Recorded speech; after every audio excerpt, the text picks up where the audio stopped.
Happy Friday, May 22nd. Now we made it through another week.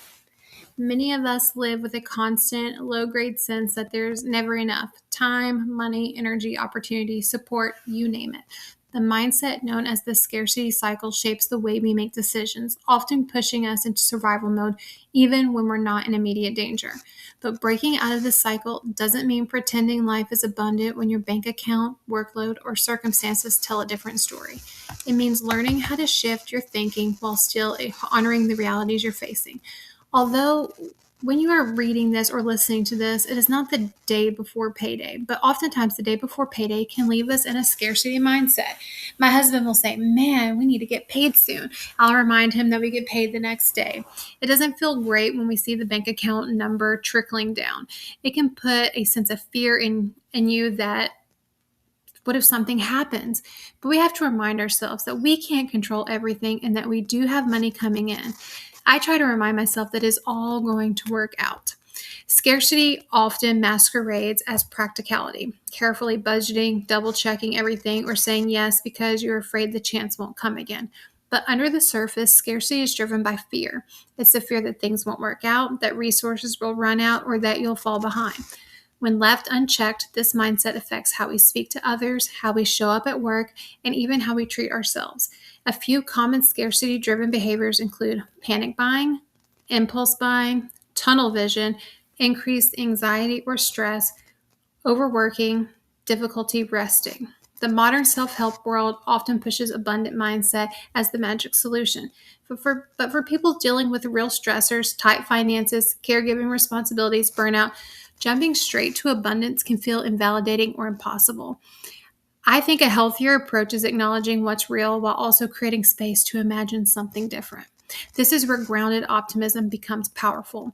A more balanced, realistic mindset would be to acknowledge your reality, acknowledge where you want to be, the abundant mindset, and take actionable steps to address the situation and align yourself with where you want to be.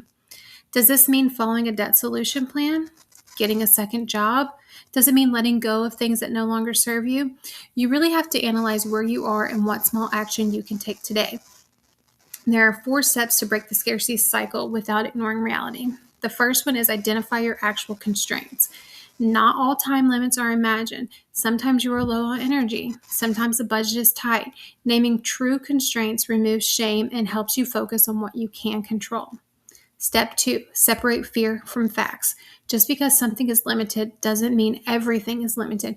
Distinguish between I can't afford this today and I'll never be able to afford what I want. Step 3, make decisions from stability, not panic.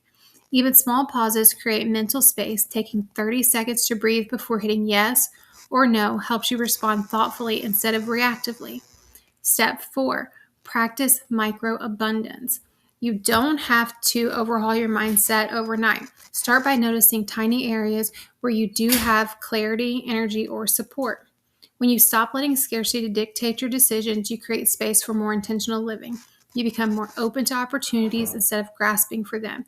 You start shifting yourself more, and even if your circumstances don't change overnight, your sense of agency does.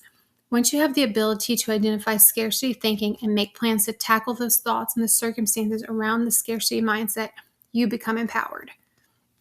Let's be real honest, empowerment feels great. You don't have to ignore reality to break free from the scarcity cycle. You just need to see it clearly and choose differently. Every small decision made from a place of grounded confidence helps you build a life that feels more spacious, supported, and sustainable. What is one micro shift you can take today?